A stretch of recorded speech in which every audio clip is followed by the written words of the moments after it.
Last ভিডিওতে আমি দেখিয়েছি কিভাবে অটোক্যাডের কোনো ফাইলকে সরাসরি ইম্পোর্ট করে রেভিট সফটওয়্যারে নিয়ে আসতে হয় এবং এখানে সে ফাইলটি আমি দেখতে পাচ্ছি।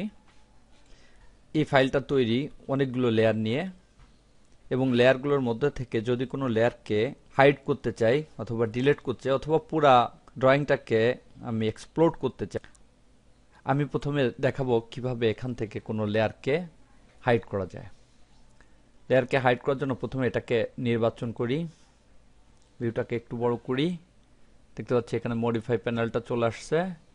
এখানে কোয়ারিতে ক্লিক করতে হবে। আমি কোয়ারিতে ক্লিক করলাম। দেখতে পাচ্ছি সব আলাদা আলাদা ভাবে আমাকে দেখাচ্ছে প্রি সিলেকশনে। আমি এখান থেকে এই লেয়ারটাকে হাইড করব।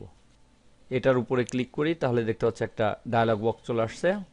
এখানে লেয়ার নেমটা দেখাচ্ছে, এই ডিটেইল বোল্ড নামে লেয়ারটা রয়েছে। এটাকে আমি কি করব, তাই এখানে দেখাচ্ছে ডিলিট অথবা হাইড ইন ভিউ। আমি ভিউটাকে হিডেন করব, তাই এখানে এটা নির্বাচন করি। দেখতে পাচ্ছি এখানে লেয়ারটা নেই, লেয়ারটা মুছে যায়নি, কিন্তু আমি এখানে শুধু ভিউটাকে ইনভিজিবল করে রাখছি।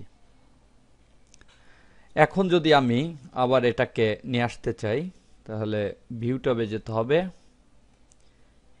এখান থেকে ভিজিবিলিটি গ্রাফিক্স নামে একটা পুশ বাটন রয়েছে, এর উপর ক্লিক করতে হবে।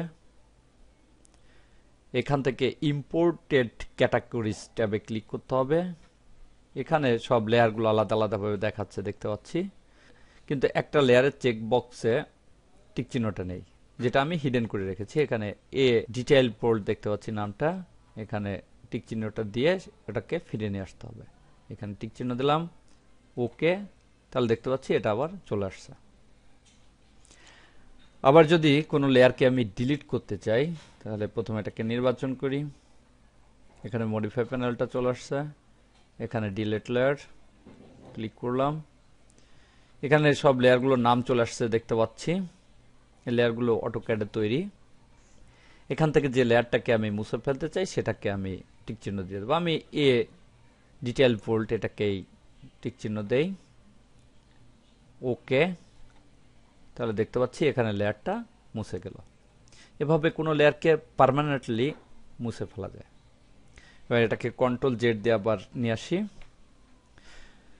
এখানে দেখতে পাচ্ছি ড্রয়িংটা একটা গ্রুপ অবস্থায় রয়েছে। আমি যদি এখান থেকে গ্রুপটাকে বাদ দিয়ে এক্সপ্লোর করতে চাই, অর্থাৎ সব অবজেক্টগুলোকে আলাদা আলাদা করতে চাই, তাহলে এখানে দেখতে পাচ্ছি এক্সপ্লোর পুশ বাটনটা রয়েছে, এখানে ক্লিক করতে হবে এবং এখানে যে অবজেক্টের উপর নেব সেটা দেখতে পাচ্ছি আলাদা হয়ে গিয়েছে। এবং এখানে আমি যদি চাই এই টেক্সটটাকে এডিট করতে, তাও এডিট করা যাবে। আমি এখানে ডাবল ক্লিক করি, এখানে ফেস ব্রিকের সামনে আমি দেই ফ্রন্ট ব্রিক, তাহলে দেখতে পাচ্ছি এটা এডিট হলো। বাইরে ক্লিক করি, এটা এডিট হয়ে গেল। এভাবে এই ড্রয়িং থেকে এখন যে কোনো অবজেক্টকে এডিট করা যাবে।